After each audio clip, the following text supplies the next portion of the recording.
We are Kazumatsuri, a community for key fans, and this is the CLANNAD Bookclub podcast. Today we're here to discuss the Sunohara siblings route by Toyo Okana. Joining us this week, we have the wonderful Pepe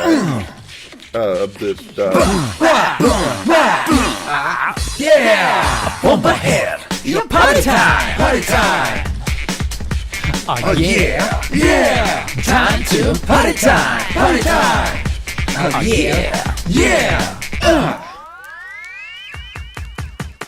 Bomba head! Bomba head! Bomba head! 燃え出すような熱い魂 Oh yeah! ボンバヘッドボンバヘッド無茶した本当の俺をボンボンボンバヘッドボンボンボンバヘッドボンボンボンバヘッドボンボンボンバヘッド Every time 踊る夢が踊る今日と夢で Every time 叫ぶ心叫ぶ明日を盗めないと Let's go! 心から悩むんだ磨き受け絡むんだ Alright, hey guys, welcome to the podcast. Today we have the awesome Aspirity, the peculiar Pepe, the boisterous Biscuit Dough, and the perfect Pie. Pie is actually here to give us our recap if you haven't had enough excitement already. Alright, Idiot Best Friend has a secret Emoto and she's coming to town. Sunohara comes up with a plan that no one's ever had before and snags Sanae as his fake girlfriend. Emoto is worried about Oni-chan and comes up with a plan that no one's ever had before and snags Tomoya as her fake boyfriend. Sunohara screams in the middle of the street while Tomoya gets in touch with his inner lolicon. Emoto-chan tries to convince the soccer team that Sunohara deserves another chance. They treat her like the ball card at a driving range. After letting Emoto-chan get beaten and humiliated by the soccer team and possibly violated by his best friend, Sunohara decides it's time to step in before anything bad happens. After beating the crap out of each other, the pair learns the meaning of friendship and Sunohara learns the meaning of MILF. that punchline. Good job. The Sunohara screaming right after he finds out the shocking truth is probably one of the longest Sunohara screams in the entire game. We do actually need to compile a collection of all Sunohara screams at some point. We must compare which moment in Sunohara's life gave him the most trauma. I'm just gonna, in 3 seconds, I'm gonna throw in a Sunohara scream. 1, 2, 3. Ah, it sounds good. So, the important question, I mean, real original starters here, what'd you guys think? Pie, what'd you think of this route, man? Give us a rating, give me some thoughts. Oh man, okay, so what did I think of this route? When I started this route, I didn't really have any strong opinions on Sunohara one way or the other, and this route just made me hate Sunohara, which I don't know whether that makes it successful or like makes it unsuccessful. But I guess I would give it like a 4 out of 5. I think it was all right. Dude, 4 out of 5. I love numbers. Pepe, you up, brother? I honestly thought that the route was absolutely perfect. I loved this route. I did not expect to love it as much as I did. I gave it a 5 out of 5, and that's the third one after Misai and Kyo that I'm giving a 5 out of 5. And I just love the way the story actually writes it in such a way that you can definitely feel what Tomoya and Mei are feeling. And it really drives you into that corner where, as Pai said, you start to hate Sunohara to the point that it's like you don't even know who he is anymore, and then he suddenly comes back and does all that awesome shit because Sunohara's a bro and everything. Yeah, it is actually really well crafted.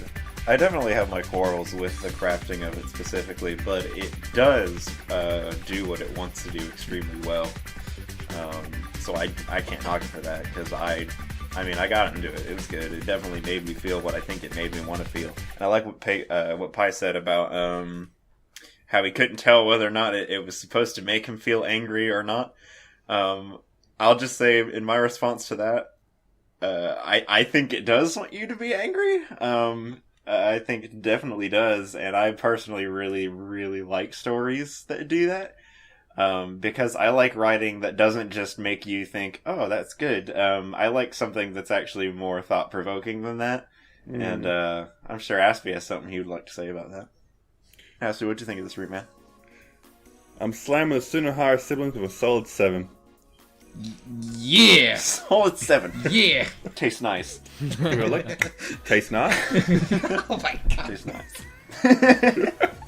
I'm so ambivalent about this route. I don't know, like, I definitely dig that it's kind of not trying to paint Sunohara as someone he's not. Because, this whole route is about how Sunohara is a fucking idiot. And it kind of almost embraces that fact a little bit. And sort of plays with it instead of, like... that. Sunohara is never going to be a sensible gentleman and, like, you know, integrate into society like that. Well, you know, I won't say never, but at this point in his life, that's not going to happen. And the whole point is, like, accepting that. It's not an integral piece of his character. It's Yeah. not an integral part of his character. And the entire route is even from the very beginning when, you know, the amazing idea is presented to him from Nagisa or whomever to you know, maybe you should just be yourself because that's what she wants to know is if you're still you. Probably sounded like a pretty good idea after everything that they went through, right? Yeah. Because I mean that's where they ended up, and that's where they should have just started, and boom, it would have been done just like that, right? I don't know. It's interesting. Like my favorite parts of this route come from the perception and kind of the more psychological aspects of it, which is why I kind of called on you after I mentioned it. I really like the point of view we have here, and obviously the major like kind of catch of the route is that Sunohara is an idiot, right? Yes. But you find out in the end, you finally find out in the end that he's not bad. Like he's not a bad guy at all, and he's still like kind of that caring person in the end. He's just fucking stupid, and like Very. there's nothing he can really do about it, you know? Yeah. And I mean, there's definitely a lot more to that. Like, one of my favorite parts of the route is... I mean, in the end, I gave it a 4 out of 5. Because, again, personally, for me, I know Pepe probably won't agree with me on this, Okay. but, you know, hey, whatever, to each their own. I, just from the scenario perspective, while it works perfectly in the route, and it's a good story, in the scheme of CLANNAD, which has been... mostly pretty good about being kind of realistic, and I think that's part of its charm is that it doesn't go too anime too often. I mean, yeah, it's silly in the humor and stuff, but I mean, it's still kind of nicely nestled in a realistic scenario where Except the whole Sanae. even though I love Sanae in this route. Oh my god, she is outstanding. Super cool character, very, very good writing towards her. Tomoya as well. There's lots of great characterization in this route.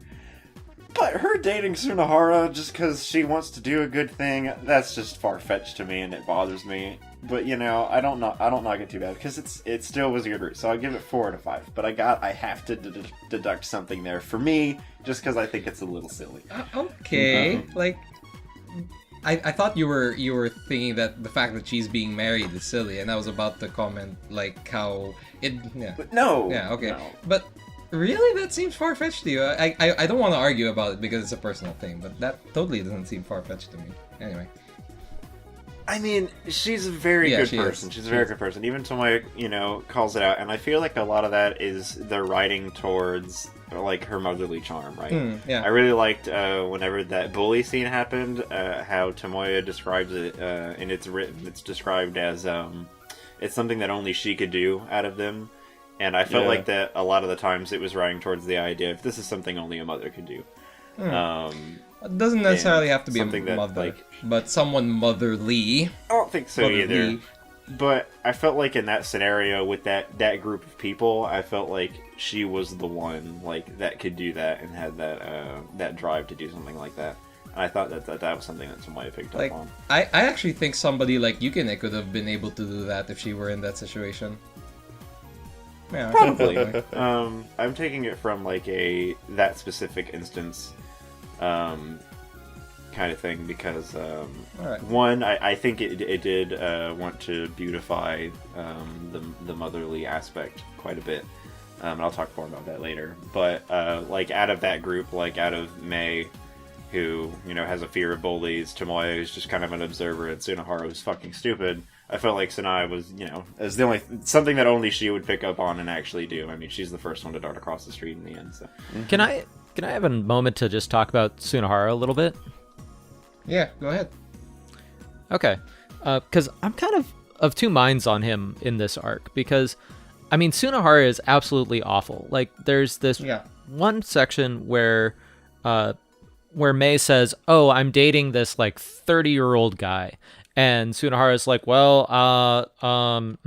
well, I guess love takes all forms or whatever," and it's really a cop out. Like, he just doesn't want to get involved, and that's just awful. Like, I have nothing else to say about that other than he's just kind of allowing child predation to happen, and it's such a catch too, because like out of a lot of the things that happen in the route, by the end of the route, you forget about that specific instance, right? Mm-hmm. Because he tells him, like, well, I found out it was you, and then I figured that was okay, like it's Tomoya, it's my bro. But in that specific instance, he didn't know anything about what they were doing yet. So he doesn't go anywhere. And when they step outside, Tomoya's just like, he's like way too up in his head right now to maybe even notice. And you can tell that he reacts, but yeah, there's like that specific instance is definitely a problem. Yeah, I mean, it's a thing that's hits me pretty. It hits fairly close to home, not like super close to home. It's not like I've ever had to deal with this sort of thing personally, but I go to Penn State University, and if you're in the U.S. and you were keeping track of the news, at all in the last few years, there was an event that happened where, basically a crime where one of the, football coaches was molesting children in the shower, and this became like a huge problem because the head coach of the program apparently found out about this and then didn't report it to the appropriate authorities. Or actually what he did was he told his boss, which is what you are supposed to do in the state. That was correct according to the laws. But this ended up like not getting taken to the police, and the guy who was doing this child predation was able to basically be on the loose for like another 10 years before anybody actually caught wind of it and he got thrown in jail. Mm-hmm. So this whole bystander problem where, you think that something's going on, but you don't want to get involved because you're maybe respecting the privacy of one of the parties. Like in this case, Sunohara claims, "Oh, well, it's not my place to say whether you should or should not be involved with this guy." But that's exactly the sort of time when you should step up and, be the adult in this situation, even though Sunohara is, still a teenager. Okay. See, I think you could make the argument that Sunohara is, sure, he's being a coward, but the fact that Tomoya went out to chase Mei and like deal with the situation could have been like Sunohara being like, okay, I'll leave him to it, sort of. Maybe. I have something to comment about that, and it might be I think I interpreted this scene differently from you guys, because the way I interpreted this scene is that the reason why Sunohara didn't want to call Mei out on this whole thing is because it's essentially, if he does call Mei out and say stop dating that 30-year-old, then he essentially opens himself up to saying that he should stop faking this relationship with Sanae. And the reason why he doesn't want to chase Mei and stop her is because he's being fucking selfish. He doesn't want to stop this facade of a date with Sanae. He's being prideful. Yeah. And I want to comment about what Biz said a while ago, that he's being fucking stupid, but he doesn't necessarily have bad intentions. I think he has very bad intentions. I think he's being very selfish. And that is one point that I really kept in mind during the entire route. And another comment is like, why didn't that thing about the 30-year-old become a point later on in the visual novel, whereas in fact he says that it's okay because it's Tomoya. I think like if it was an actual 30-year-old and Sunohara walked in on them like he did on Tomoya and Mei, Sunohara would have fucking punched him, but he stopped himself. So to connect all these dots together, I think essentially the reason why is not a bystander problem. It's not because he wants Mei to have her own life. It's because he wants to continue doing what he wants to do. And if he gets involved with Mei, he will stop doing what he wants to do, and he will jeopardize his own wants and needs because of protecting Mei. And that's exactly the kind of what I said a while ago, it pushes you into this corner where you look at Sunohara in that way, and for the rest of the route, you can see how he's being absolutely fucking selfish, and it just turns around in a magnificent way, I think. It definitely calls towards what Tomoya even is saying. He's just like, Sunohara, what the fuck are you doing? Like, where are you, dude? Like, I think that's a good way to view it. The only thing that I take about there being a specific, light still within Sunohara, while I think he is conflicted, and also, again, I still think he's just stupid.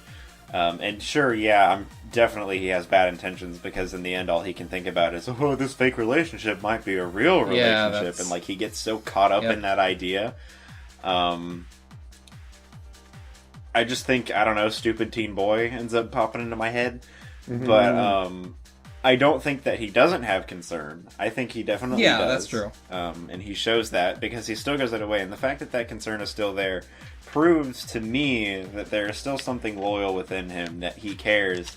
But, like, he's, I guess, either looking for a way out, you could say, like, maybe he is trying to do Bystander or something. Or maybe he is looking out for himself. Or maybe he's dug himself in such a deep hole that he just doesn't even know what the hell he's doing anymore. Because he even starts to believe this whole thing so much that even Tomoya calls him out on it, where he's just like, you're delusional, like, what are you doing? So that which he kind of is. But the last thing I want to say is that the reason that I believe that there's still something good within him is I'm actually going to go ahead and I have to trust Sanae on this, on her instincts. Is that she says over and over again against what Tomoya says, even though Tomoya probably knows better, you would think, because he knows a bit more about Sunohara. But, again, later I will go ahead and say that I think, Sunohara's probably got a little bit better judge of character than fucking Tomoya does. That I think that Sanae is correct in saying that Sunohara isn't a bad person. He's just awkward. So that brings me to one of the other interpretations that kind of came up on the forums, where I think it was, I don't remember who it was, but I got this other idea that maybe this is an arc about depression, because, Sunohara seems to be acting pretty awful, but there's this whole other way that you could look at it. Like, maybe he's actually suffering from, like, depression in, like, the clinical way, where he's not being himself. He doesn't have motivation. He shows all of the signs that you would expect from depression. And when somebody's depressed, they're not really themselves. So all of these things where we're saying, oh, well, Sunohara is spineless, or Sunohara is an idiot, or Sunohara, needs to do this or that. We're not really, like, looking at Sunohara as he is, but we're looking at Sunohara as how he's acting under the influence of this depression. And maybe Mei is kind of our way of looking into this, because when Mei shows up, she seems really worried about Sunohara. It's not just that she's thinking, oh, well, my brother's always been such a jerk or whatever. She thinks that there's a distinct change. He's not who he used to be. He's not the Sunohara that she knew. And Tomoya calls this out too. He even says it's specifically whenever he stopped playing soccer that he changed. Yeah, and I think for most of the people in the story, they have a limited frame of reference for Sunohara. Like, they knew him for a short while when he was playing soccer, and then he quickly got kicked out of the club. And so most of the time that they've known him, he's potentially been stuck in this depression. And Mei is the only one who really shows up and says, hey, we need to do something about this. My brother is in a bad state. You've all known him for 2 years. I've known him for 13 years, and let me tell you, this isn't the Sunohara that I know. That's a very good interpretation. Yeah, I really, really, really like that. I read that the other day, and I was like, damn, that's good. Because it proves how complex a character Sunohara is. There's just in this podcast, we've seen 3 different interpretations of how to figure out his character. Either he's just awkward, or like what I'm saying, he's selfish, or what whoever on the forum was saying, he's depressed. And It's interesting how this supposedly side character, in most other visual novels he would be a side character, but here he is a very complex character that is an integral part of the story. He's Tomoya's bro, yeah, he is man. Tomoya's bro. He's the peanut. He's the jelly to the peanut butter, man. He's awesome. Yep. I really like how they Yep. use him. I mean, they use him for comedy a lot, but man, this character has more bromance that like get me just going than almost any other character. Or, like sometimes he just says things, and I'm just like, damn, what a dude! Like he's like I said before. Like I feel like he is a very good judge of character. Yeah. Yeah. And it surprises me when it happens. And one of my favorite parts of this route is the very end, whenever, when they're fighting and Tomoya's like, why would you, be about this about me? Like, why would you trust me? I'm just a shithead just like you, blah, blah, blah. And Sunohara's like, what the fuck are you talking about, man? He's like, you're a good guy, I'm the shithead. And he goes all the way back to when they first met. Like, Sunohara knew that Tomoya wasn't really a bad guy, and like he knows better. And it's interesting to me, like Sunohara sees Tomoya as a better person than Tomoya sees himself. Oh, I think most other people do that. Yeah. Sunohara, and I think that just goes to, like I said, I think Sunohara is a much better judge of character in that he is as trusting as he is in Tomoya, because he does think that Tomoya is a good person, and he is. Like, I think if he was to get with Mei in some crazy, freakish universe, then I think that would be, I would be like Sunohara, and I would trust him as well, because I think he's a good guy. yeah. I actually Thank God we didn't go down that route, though. true. I mean, like, Yeah. Yeah. the route really teases that with how, like, the window changes its name to May, and you think Yep. we're on the May route. But then, like, midway through, it changes back to Sunohara siblings. Sunohara siblings. It's like, Thank you, okay. CLANNAD. It's just Thank you, CLANNAD, for it's just playing with the a, expectations I of wanted visual to, novel players. a bait and switch. Yep. Yeah. I wanted to make a shout out to that specific fight scene. I went and had to watch the anime variation again, because I remembered enjoying it adapted, just kind of getting to see it. And I still did enjoy it, but I really liked the Nagisa not being there in the VN, because I specifically really love the part where whenever Mei and Sunohara finally start reconciling about all the shit that they're going through, I love the part where Tomoya just pops his hands in his pockets and walks away. Oh yeah, that Like, was he just really walks good. away from it Yep. all. He's like, I've done what I Yep. needed to do. Like, things are where Yep. they need to be. That was really I good. love yeah. that. It's something that you could only see in the VN. Yeah, because in the anime, he's just, hanging out with Nagisa. Actually, on that fight scene, I guess one of the most powerful lines was the Sunohara screaming, I thought that as long as it was you, it would be okay. And I think that, like, and on one hand, it explains his intents very well. But I want to bring up if you guys think that justifies letting Sunohara leave Mei in Tomoya's hands, because any decent brother would say, even if his little sister goes out with his bro, he'd be like, hey, if you make my little sister cry, I'll fucking beat you up and stuff like that, you know? I think So- the other thing to keep in mind is what Tomoya says in that scene where Sunohara finds out about it. Yeah. Because if it wasn't for that scene, I would agree. I would say, oh yeah, well, he knows Tomoya and Tomoya's fine with Mei. But the problem is that we have that scene where they meet in the street and Sunohara sees Mei walking with Tomoya, and Tomoya says some unforgivable things in that scene. Yes. Some things, and he makes it seem like he's, deceived Sunohara, and he's already doing things that he really shouldn't be doing. Like, Yep. he says, what was it? I'm going to take her back for some night play or whatever. It's like, Yeah. it doesn't matter how much of a bro someone is. If they say that shit, you step up. Like, you Yep. don't... And even Tomoya was just like, he's like, I can tell, like, he's gonna come punch me, and I want him to right now. Like, come on, dude. But he doesn't. Come swing at me. But I think that Sunohara was just so completely, like, deaf and blind to reason at that point that I don't even think he was, like, computing anything that Tomoya was saying. There's a few ways you could interpret it. You could say that he is just like, because he knows very well that Tomoya is a compulsive liar. So maybe he's not taking everything Tomoya says at face value. That's a good like, question. Maybe he's just like trying to mull it over. And it's just like, is he really like serious about this? You could look at it that way. In the back of my mind, I was thinking that, but also at the same time, I still had this perception that Sunohara was being selfish. That if he punches Tomoya right now, it invalidates his relationship with Sanae and stuff like that. But yeah, that's my other thought. Yeah, so many interpretations, and I like that we can bring this out. Yeah, and I can't necessarily say whether or not that's like a good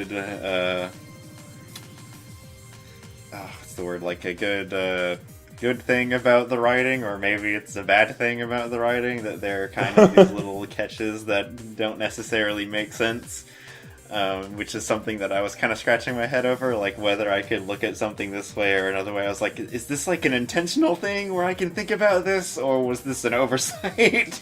Like that someone would seriously just be okay with this? Like, that's kind of absurd. So I was that part had me kind of at a loss, and I don't really know where to. I had to admit, like, my judgment in it. I pretty much skipped through the whole date scene with me. It's just like, kill me. Okay, all right. I don't know. That's where it got way too lolicon pandering to me. I'm just like, I'm out. Yeah, it kind of got to the point where I was like, okay, yes, okay, I like Mei. Congratulations, she's a good character, but this is a bit silly. Like, why is Mei so fucking lewd? Like, Jesus. Like, I don't know. It seemed a bit odd. I thought like the entirety of the date, it was just Mei teasing Tomoya. That's how I looked at it. I didn't see it as a way to get them to go doki doki with each other. It's like she's essentially trolling him, and the way she laughs like nishishi and with her teeth out, the same smile as Sunohara does. Anyway, the way that I see it is that it's a way to get the reader to get doki doki. I really didn't feel that way. Personally, like that's what they were trying to do there. Personally, I didn't feel that way. I thought it was a comedy routine where it's Tomoya's turn to be the butt of the jokes, and Mei is the one being Mei is being the Tomoya that Tomoya is to Sunohara. she's trolling him, essentially. Anyway. Well, yeah. So, yeah, we've talked a lot about Sunohara, but we haven't started talking about Mei. Yeah, anyway, about Mei, as Biz said, she's a good character, and I like how they wrote that kind of characterization where she's not this cutesy patootsy girl, and she's actually pretty spunky in a way. Yeah, I love her as a contrast to Sunohara. Yeah, that also. I love her as a contrast to Sunohara. And I guess most people can agree that she's a good character, but I think that maybe, do you guys think that she was written that way just so that the readers can feel can feel this pity for her once she starts getting bullied by the soccer team? It got a bit that way. There's like the scene with the soccer team and how she's like trying so hard, like where it's obviously going to fail, and the whole like, Oni-chan, save me. That like irks me. I really hate the whole damsel in distress trope. So like that's one thing of this. It got a little. Yeah, I agree. But she's a really good character.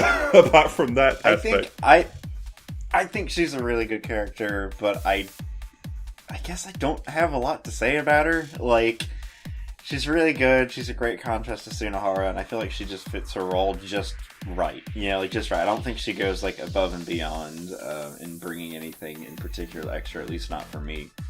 So it's kind of hard for me to talk much about Mei, I guess. Fair enough.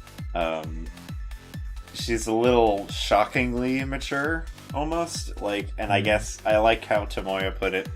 I don't want to talk about Tomoya in this group, but that's... Did you say immature or mature?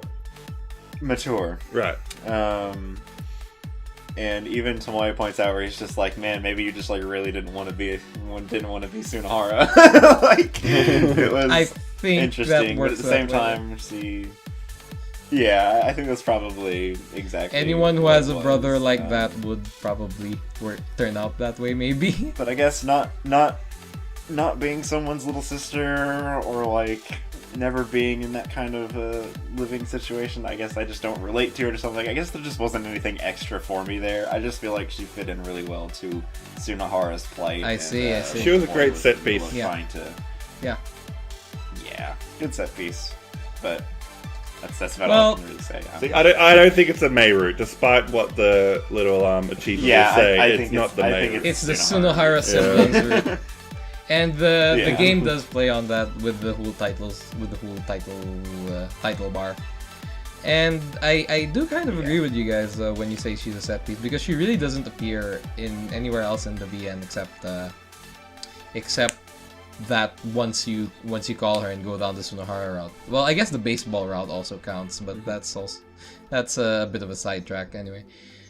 But yeah, one thing I really liked was the little twist there. I don't think it was mentioned in the anime that the reason that Mei always got bullied was because Sunohara is a fucking idiot, and just like she gets caught up in his shenanigans. That's also very. And true. then but he's the one to pull her out of it. Like He's the one who saves her. Yeah. Yeah, see, that's a better way of putting it. Like, the anime kind of left that part out, and it's like, okay, I get bullied, and my big brother helps me, and that's why I admire him. That's his good trait. But it's better when you think of it, like, he is willing to accept responsibility for his mistakes, and, like, make sure other people aren't, like, suffering for it. You know what I mean? Well, I think that's a bit more admirable than just the whole savior trope.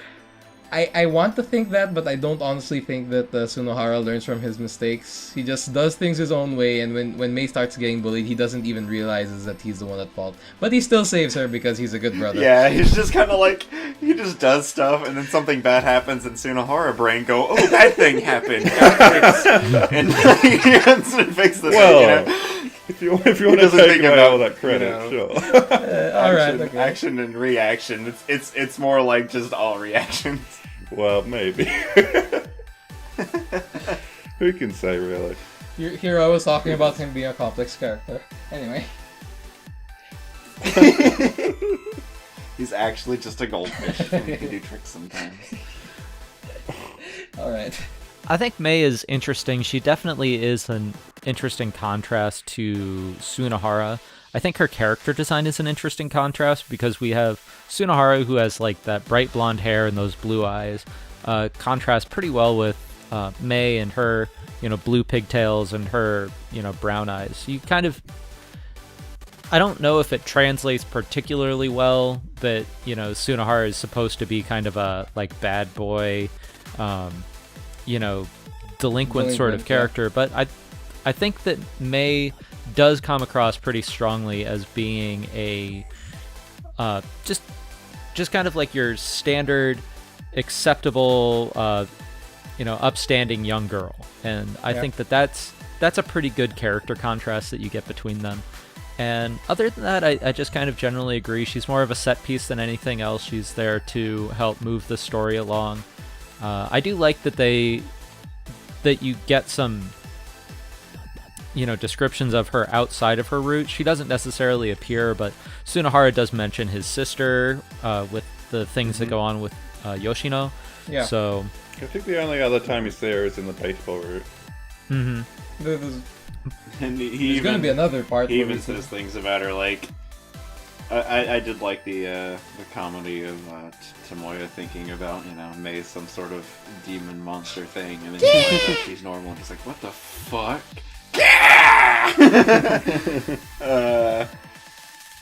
But and Sunohara's just like, no, shut up, she's normal. Could I draw attention to that one scene with Yoshino?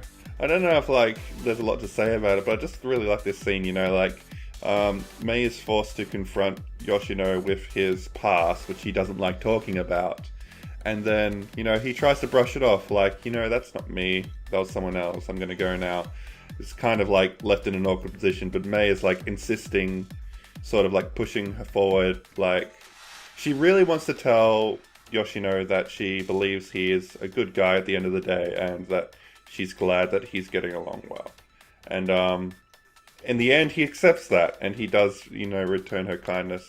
And I think that's just a really nice scene, and almost says more about Yoshino than anyone else. But just the fact that, he can accept those feelings of kindness and not reject them, even though it does bring up some bad memories for him. It's like, what a great guy.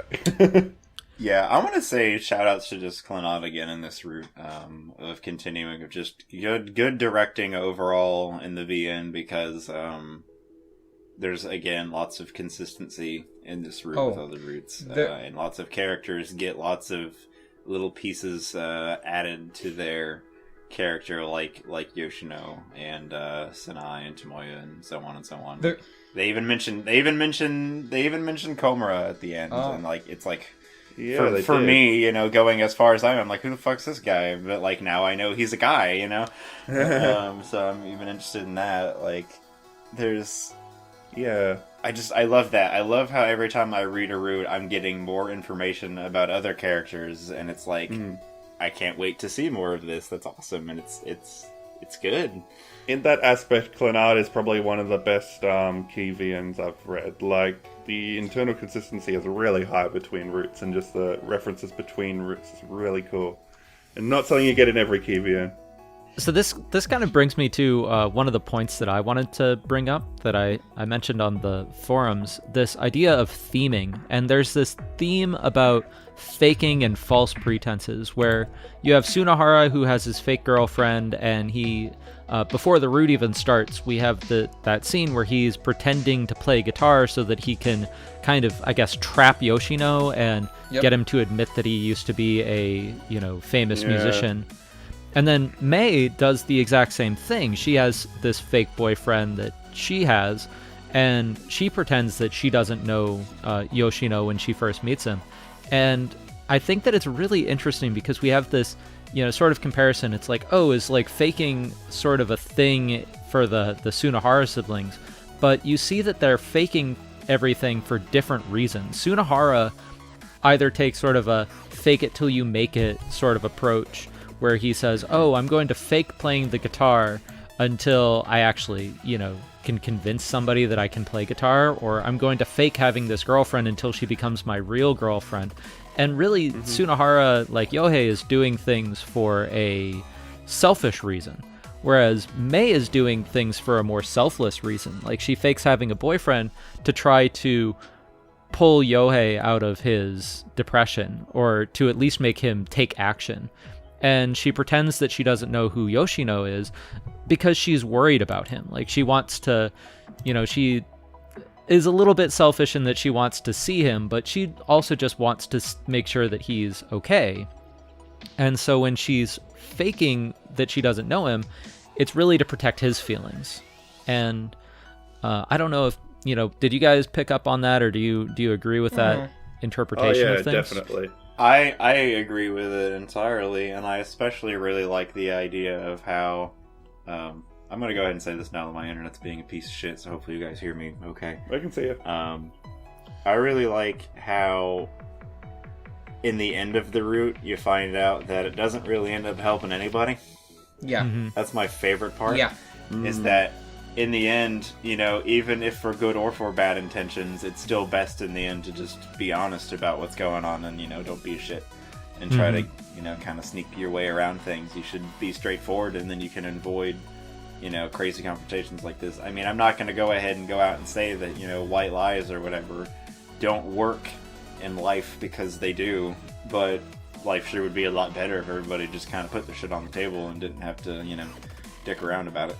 Yeah, that's a good point. It does definitely make this point that, oh yeah, well, even if you're doing it for the right reasons, like ultimately Mei gets to where she is. Like, the way that she gets through to Yoshino isn't by lying, but by being like brutally honest and just saying, like, I really want to see that you're okay, and I want to thank you. Like, I didn't pick up on what you were saying, how the intent of the lie makes a difference or anything, but I do feel what Biz felt in that at the end of the day, the lie didn't really help, and they should have just been honest. It creates more problems, and that's why I think that's a main theme. That's why they're both apologizing in the end, because they realize that all of this could have been avoided. But guys, when there's love, even lies can become the truth. Amen to that. I want to talk about Tomoya. Tomoya's fucking good in this route, man. Yes, he is. First off, we get to see a whole lot more of his, like, kind of hard-ass side. Like, he gets really agitated in this route quite a few times, where he's just like he makes Sanae cry whenever she first runs into him, because he's just like, he gets really defensive. But I specifically really wanted to talk towards something that's just very Tomoya in this route.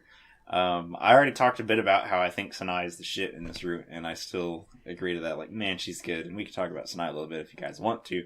But I love one aspect of this route is how much time they take for Tomoya to really admire and appreciate Sanae. And I like this for an interesting reason, is that Tomoya isn't, the sad I didn't have a mommy baby, right? Because he didn't have a mother, he doesn't remember. But there's still just like this inborn thing with him where he sees a mother. And I think that the motherly thing is an important theme. It's just something I picked out of. Maybe it's the air in me, I don't know. But I really, really like how much he appreciates her. And like how many times he really beautifies what she's doing. And I like that it's not something that he's bitter about. That it's not something that, man, I wish I had that or blah, blah, blah. But it's something that he just sees and he's just like, wow, she's amazing. Like, she's really amazing. And it just blows his mind because he's never seen someone like that. He's never had that love. But she really is treating them like they're her children. Like, she's so polite to them and is so informative. And she says, like, I just want to help. Like, you're young and you're gonna get older and you need to learn these things now so that your life will be better. And I just want to help do that. And it's fascinating. I don't know. I really liked how he appreciated that. Are you talking about Tomoya or Sanae? Both. Tomoya. I'm talking about both of them. Yeah, they're both awesome. But I just specifically like how Tomoya reacts to it, how it's not a bitter thing. Like, I like that even though he didn't have a mother, he's still able to pick up on these things. Like, it's just in him as a human or as a living creature to see motherly love and really appreciate it. I think on a cultural level, I don't think that we appreciate those sorts of traits enough. I think that's come to be something where if you say that you put in a character like Sanae, and you make it so that she has this sort of motherly trait, and that's kind of considered to be a stereotypical woman trait where it's like, oh, a woman needs to be a mother, and like that's, something that she needs to it goes into what Aspie said earlier about how it doesn't necessarily have to be a literal mother. It can just be a motherly character. Right. It is a trait. Right, it's but I'm just saying, like, that trait is normally portrayed as being almost like a bad thing in the sense that it pigeonholes women into a certain role in society. But I think that it's important to recognize that regardless of who it is, like even if you had like a male character who was embodying this motherly trait, it's a good trait, it's a positive trait, it's something that we need in the world.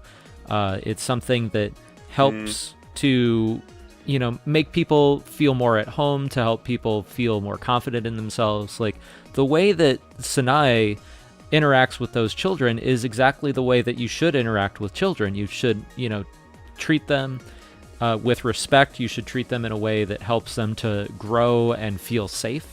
And I just think teach them something. Yeah. I guess it's sad that that sort of thing is not treated as a good thing when it really should be.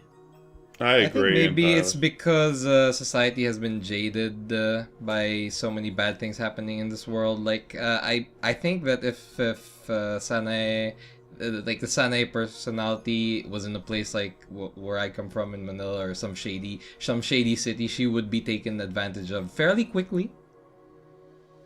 So it makes me think a lot about like the speaking from a more cultural perspective. It makes me think a lot about like how.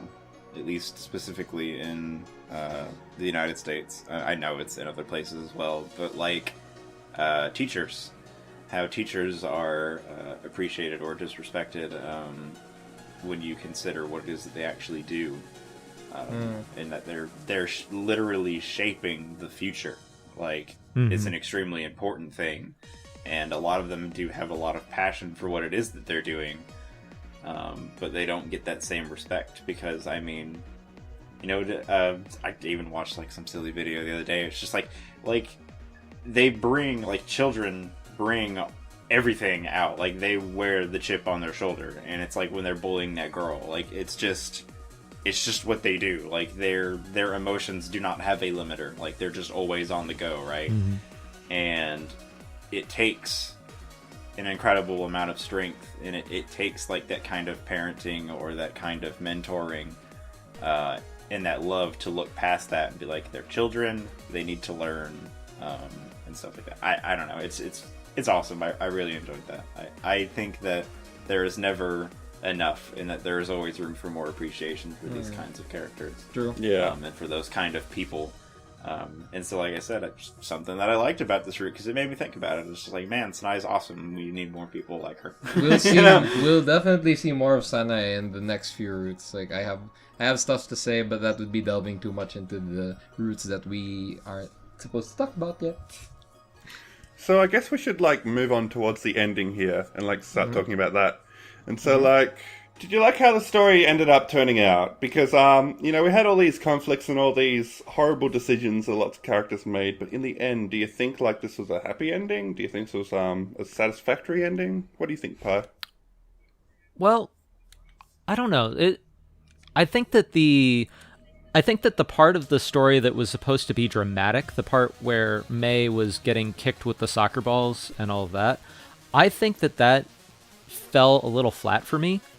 I don't know what it was about that scene in particular, but it just didn't like strike me very well because it was so clear that they weren't going to come through for Sunohara, and I, felt like it was almost a contrivance that she kept on going along with it. And the fact that I agree, that was weak.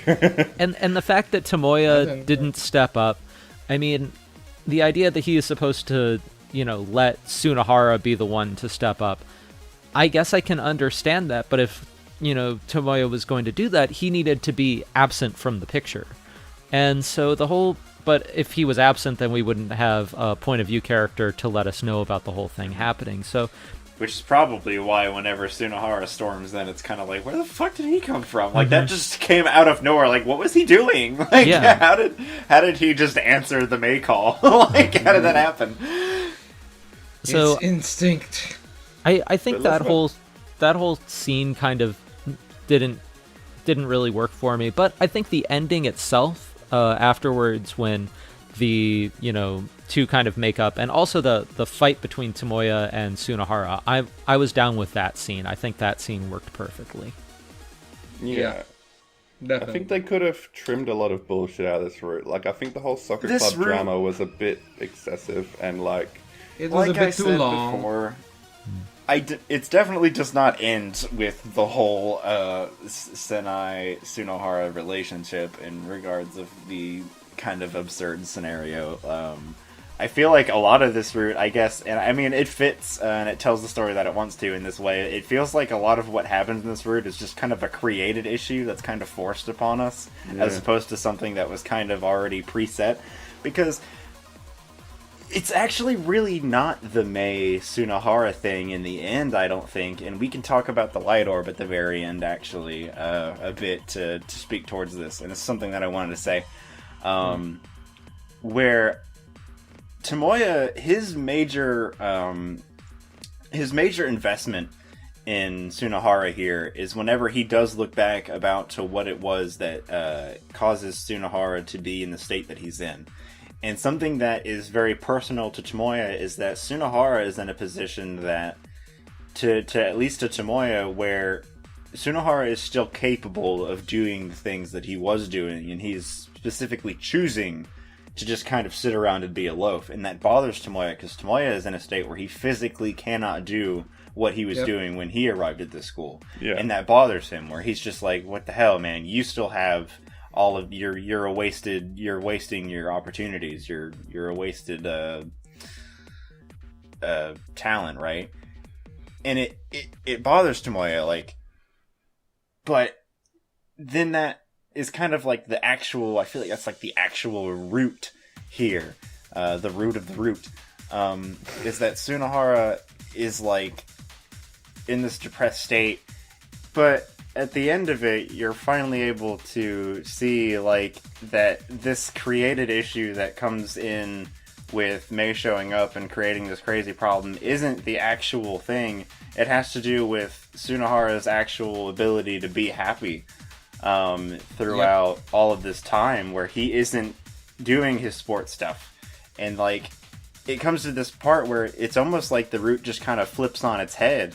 And you find out that, you know, in the end, you know, he can't get back into that sport thing. He can't get back in the soccer club. It's not going to happen. It's never going to happen. They will not take him back. He fucked up. Yeah, there are more. Right? There are more And you find that out. limitations than just physical limitations. It's not. Yeah, it's not like he- Tomoya where he can't do it, but he still can't do it. Yeah, he still cannot do it, and that's something that Tomoya actually finds out. And then you end up finding this other happiness where Tomoya realizes, well, wait a minute, well, we've still been enjoying our time in this school, right?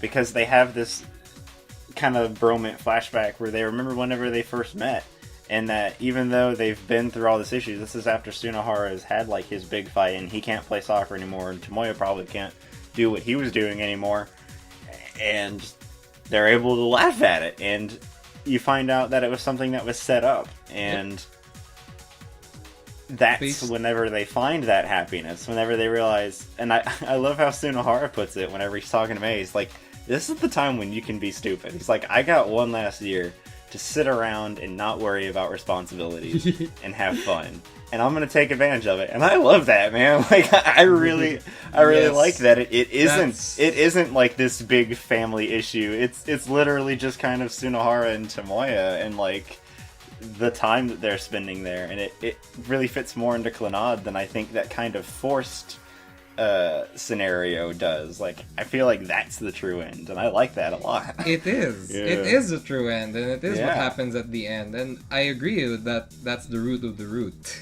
That's why I was complaining about the actual scenario, because it's so forced, and in the end, what it brings out is they fight, and because they beat the shit out of each other, they think it's Yeah. funny, and like Yeah. that's what brings it back. That's like that was the actual thing that needed to happen. And none of it actually mattered except for that point. At the end of the day, both Mei and Tomoya gained this appreciation for Sunohara that they didn't have at the beginning of the story. Like, Mei finally realizes that my brother is not doing so bad, even if he is an idiot, and he's doing what he should be doing at this point in time. And Tomoya realizes that, hey, he's actually a really good friend, and he is what has been keeping me going on in this high school, in this mundane high school life. And I Even really if he like won't how... admit it. Yeah, even if he won't admit And it. Even up to it the goes end, back. he just denies that Sunohara is his friend. And I think that perfectly explains the we're not relationship. Yeah, that perfectly explains the relationship in a twisted sort of way. So I kind of want to bring up this idea. So everybody's mentioned, like, oh, well, the reason why Tomoya and Sunohara are still in school is because they got paired up together. And I'm wondering, in real life, do you think that, like, putting a pair of troublemakers together is actually a good thing for them in the long run? Do you think that actually is good for them as individuals? In or do you most think cases, that they're... I'd say no. Yeah, in most cases. I think the way I see Sunohara and Tomoya specifically, and probably what this Komuro fella saw in them, is that Sunohara ends up getting really depressed because the reason he got in the situation that he got into is because he was kind of in a rock and a hard place, and he's also kind of stupid. Yeah. So he put himself in the situation he's in. Tomoya, on the other hand, you got to remember, he's not really a delinquent. He just hurt himself, and he has a bad life and stuff like that. Like, or he got hurt, and he has a bad life that kind of puts him into the situation that he's in. It's just it's more like his living situation that kind of plasters him as this quote-unquote delinquent. And even Sunohara realizes that. And I feel like putting them two together is that because of both of the situations they're in, where they're both kind of outcasts in the school, but they're not necessarily bad people, I think that's actually a good thing here, and that it's not really about putting two bad people together, it's about putting two people that really don't have anybody else together. Like, that need to be friends, and they need some buddies. Like, and they just need someone else to be with, because, let's be honest, like, everyone else in that school has this dead set, goal. They're all going for these goals, but those two don't have anything left right now for them. They don't have anything else that they can do. So what they just need to get through the school as a friend, to get each other through and just kind of have fun. Mm-hmm. Yeah. Homer is the And real that's bro. the of this important route. part. Indeed, he is. And I mean, it like I said, it does. It's even mentioned very clearly in the route that hey, somebody else did this. I remember what I was going to say earlier. Somebody else said this, that regardless of what happened in the route, I think it was Helios. Somebody said that they didn't really connect to the route, and it's probably because in the end, Sunohara's going to get a job anyways. Because he's going to move back home, and May says, hey, there's something opening up, and you can get a job there. And he's just going to get a job there regardless. It doesn't matter what happens. And Tomoya's going to do whatever Tomoya does, right? So... Yeah, it was Helios, by the way. But it's about finding that happiness of the time that they spent and making sure that their time spent didn't feel like a waste in the end. But I see, feel they're like the that's kind of they're the important kind of result. friends who can meet after 10 or 20 years and still fuck around when they meet. I think that's how I see them. Yeah.